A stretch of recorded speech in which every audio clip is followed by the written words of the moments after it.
Can you truly ever take someone else's perspective? Can you really walk in their shoes? Can you really say, I know how you feel? Can you really do that? How many times have we said that?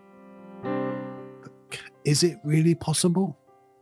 We watch movies, we read books, we find out all this information about these people, our friends, close friends, but can we really understand and feel what they feel from their perspective? In this podcast, I'm going to talk about seeing it from someone else's perspective, whether we can feel what they feel, what it means, and I'm going to talk about the whole healthy and unhealthy way of doing it. I often talk about healthy and unhealthy ways of everything. I don't believe in good and bad and positive and negative. I believe in some things either leaning towards a healthy way of doing something or an unhealthy way of doing something. I find it gives me a lot less suffering, a lot more joy. It's not so much black and white then. And at the end of this podcast, I'll talk about a healthy way of seeing things from somebody else's perspective. So let's begin.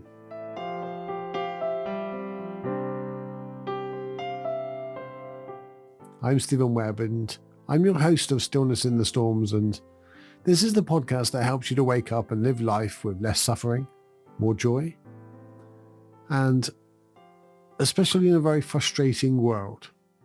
You can find out more about me, stevenwebb.uk, and where you can support me by downloading an app just by a link on that page, stevenwebb.uk. That'd be awesome and amazing. But let's get on with today's podcast and let's talk about, can you truly take someone else's perspective? Can you truly feel what they're feeling or understand from where they're coming from?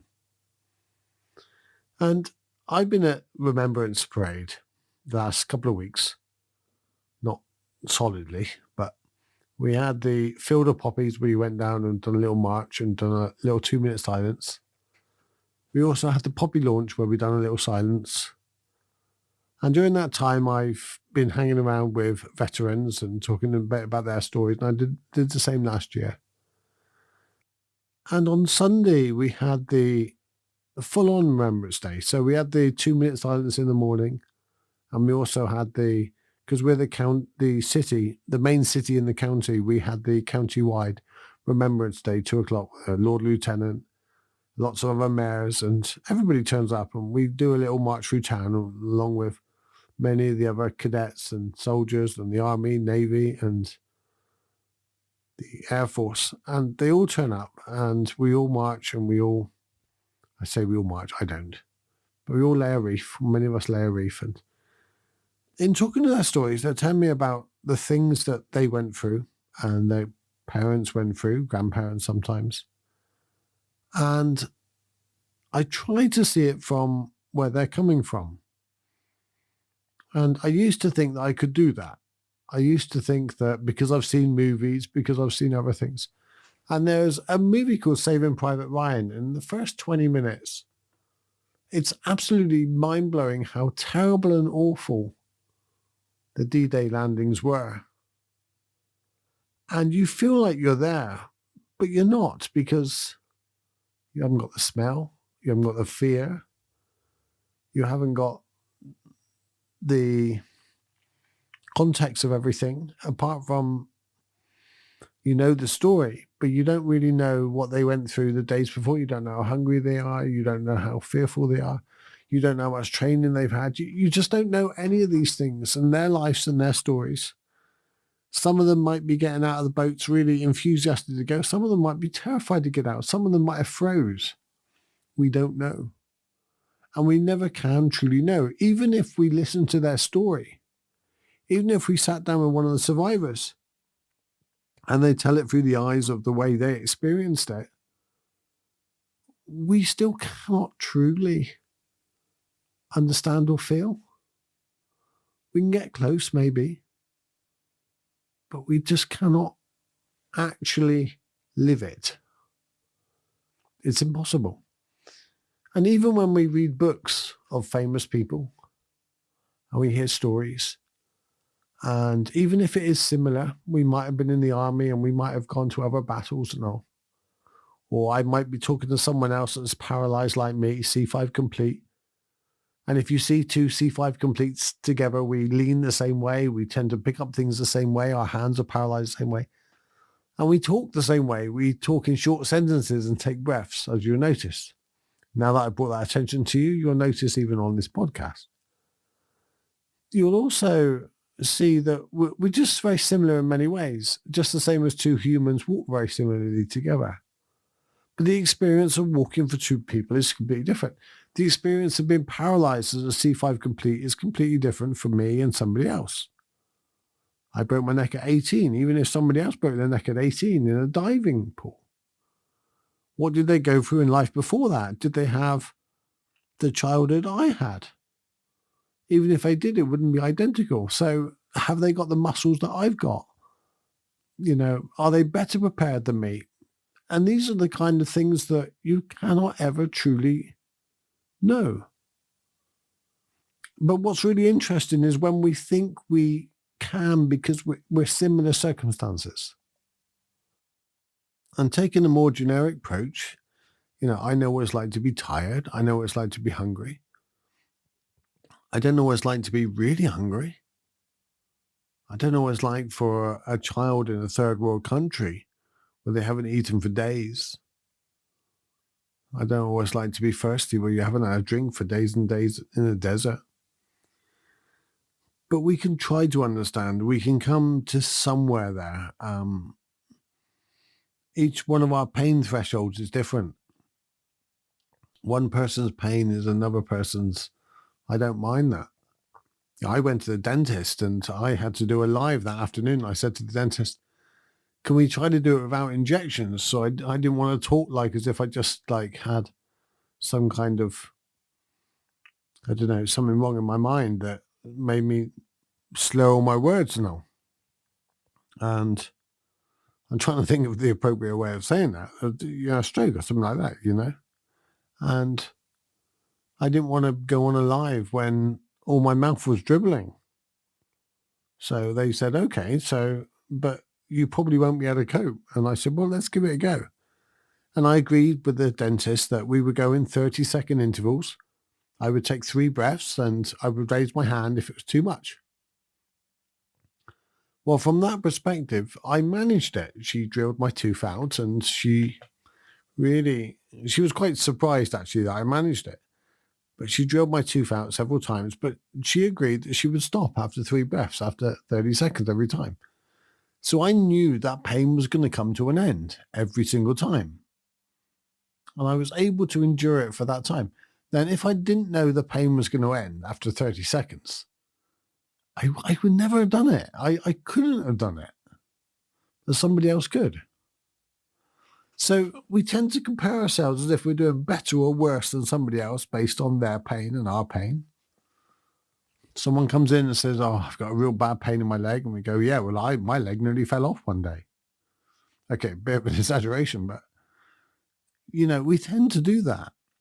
We're doing it for 2 reasons. We're doing it because we're trying to show that person that we understand where they are. And we're also trying to show that we're doing okay. We subconsciously try to do better as well. Of course we do. Humans are competitive social animals, and we have this hierarchy that we're trying to compete. Even if we don't see it, it's there. Trust me. Very much subconscious, but it's there. Your subconscious mind wants to let the world know you're doing all right. But it is really interesting the way that this old adage that you can literally walk in someone else's shoes is just false. And we need to somehow have a healthier way of doing this, a better way of doing this. And there is. But let's go through the 2 ways of doing it. There's an unhealthy way and a healthy way. And when I talk about healthy and unhealthy, the reason why I do this is if you look at everything in life, whether or not it's alcohol, whether or not it's sex or anything, there's an healthy and an unhealthy way of doing things. Even thinking negative, there's an unhealthy way of living there and just being negative all the time, and a healthy way of using negativity. I've done a podcast about healthy and unhealthy empathy, and I'll be really brief. Unhealthy empathy is literally taking on other people's feelings and not being able to function yourself. That doesn't help you or anybody. Healthy empathy is being able to take on their, or being able to feel what they're feeling, but not taking it on yourself. I suppose this is a progression of really taking that empathy to a real different level of healthiness. So an unhealthy way of taking someone else's perspective or the perception of doing it is thinking that you can do it, thinking that you can literally put yourselves in their shoes. Just because I'm paralyzed, it doesn't mean to say I can see someone else that's paralyzed and go, I know what that feels like. I don't. I suffer from a condition called autonomic dysreflexia. And in autonomic dysreflexia, it means my blood pressure goes sky high to about 250 over 160 almost instantly. And it gives a pounding headache, and like people are sticking pins in me everywhere, and I sweat, and it's horrible. It's hell on earth. But I haven't always experienced it in the same way. It's getting worse. But when I was in my 20s, that autonomic dysreflexia progressed in such a different way when it happened. Whereas nowadays, it's just worse. I don't know, it's because my body's older, or I don't know, it's more pain. But somebody else having that same attack and that same condition would clearly experience it different. There'll be similarities. There'll be the sweating, there'll be turning the blue, there'll be the high blood pressure. But how the body manifests that, it would be different. So an unhealthy way is thinking, well, I have that too, so I know how you feel. You can go, I have that too, but explain to me how it affects you. And yes, somebody else with autonomic dysreflexia or someone else with a similar condition or a similar feeling would be able to come closer, but it doesn't mean to say you can truly do it. Two people losing a leg. Some people might have fantasy pain, some people might not. So unhealthy way is literally thinking that we can do it. I remember doing an interview just a few weeks ago on Radio Cornwall, and it reminded me that the DJ reminded me of when he looked up and goes, I suppose some people will say that I see you as not in a wheelchair. And that's fine, but it depends on the context. If you're designing a house for me, you better see that I'm in a wheelchair.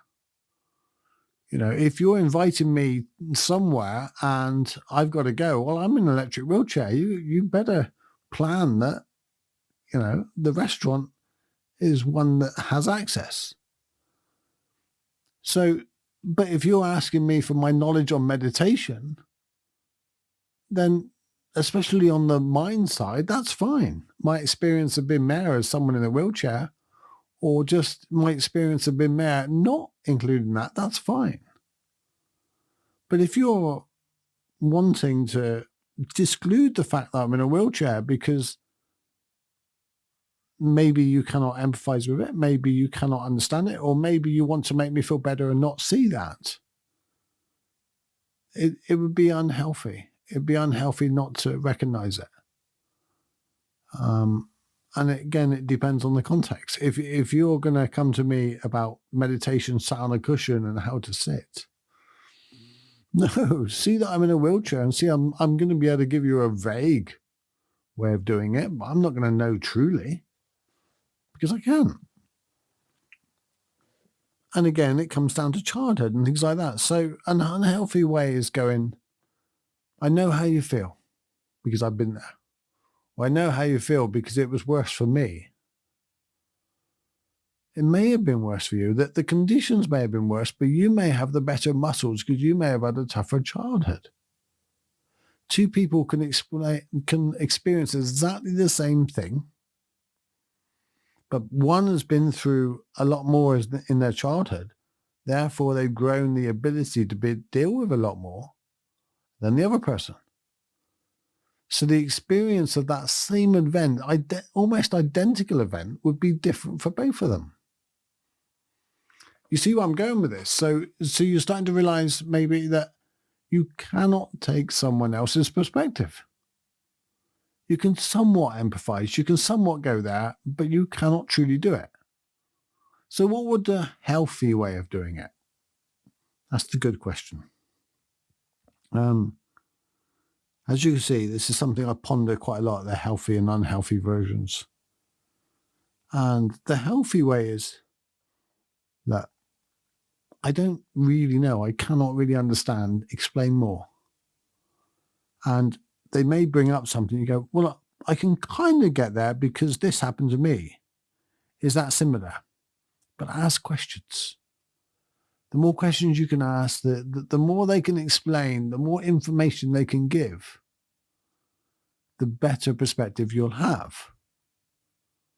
But let them explain. Don't you try to explain, because again, it's not their perspective, it's yours.